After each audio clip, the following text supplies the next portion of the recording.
हेमंत सोरेन के नेतृत्व में सरकार चल रही है। लगभग आप एक सप्ताह ही बचा हुआ है कि एक साल पूरा होने में। अगर 1 वर्षों का लेखा जोखा करेंगे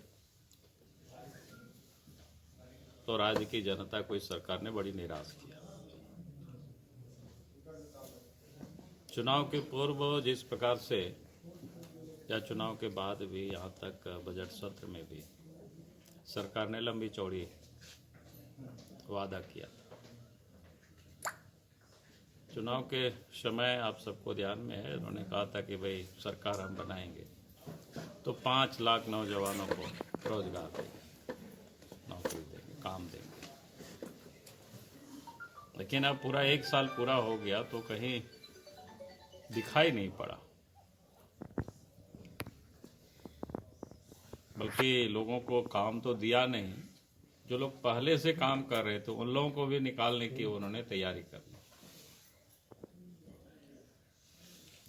बीच में आप सबको ध्यान में होगा, सहायक पुलिस या बाकी जो कॉन्ट्रैक्ट पर जो लोग काम कर रहे थे सबको हटाने को लेकर के जो उन्होंने एक शुरुआत की, लोगों ने आंदोलन किया, फिर लाठी चली, वो सबके ध्यान में है।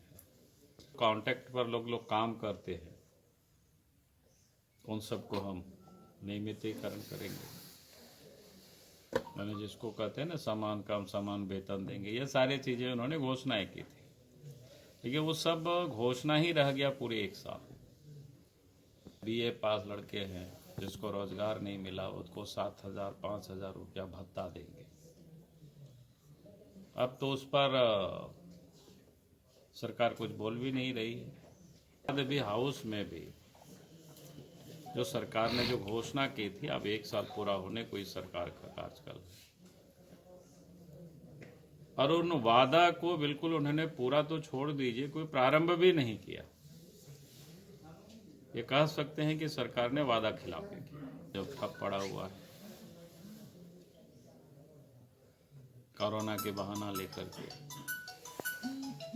जबकि अन्य राज्यों में अपने रिसोर्स या संसाधनों से भी काम चल रहा है। आज अगर झारखंड में कुछ भी काम दिखाई पड़ रहा है, मनरेगा है, प्रधानमंत्री ग्राम सड़क योजना है, तो ये भारत सरकार की जो स्कीम है, भारत सरकार की जो योजना है, तो ही दिखता है।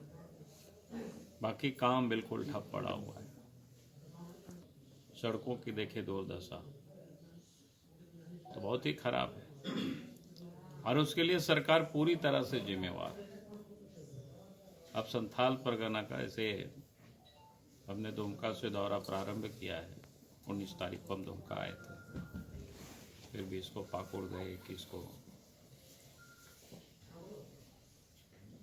चारों तरफ रोड खराब हो रही, तो खराब होने का एकमात्र कारण ये है, जिस प्रकार से इलीगल बालू है, पत्थर है, इसकी जो ढुलाई हो रही है, और उसमें भी जो ओवरलोडिंग जिसको कह सकते हैं, तो संथाल परगना की जो हेडक्वार्टर संथाल परगना के दुमका, वहाँ की जाने वाली कोई भी सड़कें आज के तारीख में ठीक ठाक नहीं है। पत्थर, बालू, इसकी जो ढुलाई हो रही है, कोयला, इससे पूरी की पूरी सड़कें खराब हो गई। तो आज विकास का भी काम पूरे राज्य में ठप पड़ा हुआ है। लेकिन जिन स्रोतों से पैसा आ सकता था सरकार के खजाना में, उन सारे स्रोतों को इन्होंने बंद करके अपनी तिजोरी में पैसा वो भर रहे हैं। आए दिनों समाचार पत्र में माइनिंग हो, सारे लोग विवश है, तो सरकार के खजाना में पैसा नहीं आ रहा है। पैसा सब सत्ता में बैठे हुए लोगों के खजाना में आ रहा है, वहां भर रहा है।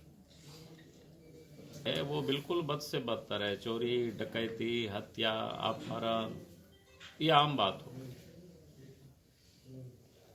आज हालत यह है कि राज्य की राजधानी में भी उद्यमियों से, व्यापारियों से इस प्रकार से उग्रवादी या रंगदारी मांगा जाता है, लेवी मांगा जाता है। व्हाट्सएप पर और नहीं देने पर जान से मारने की धमकी। पिछले दिनों 15 अगस्त की घटना आप सबको याद ही है कि रांची में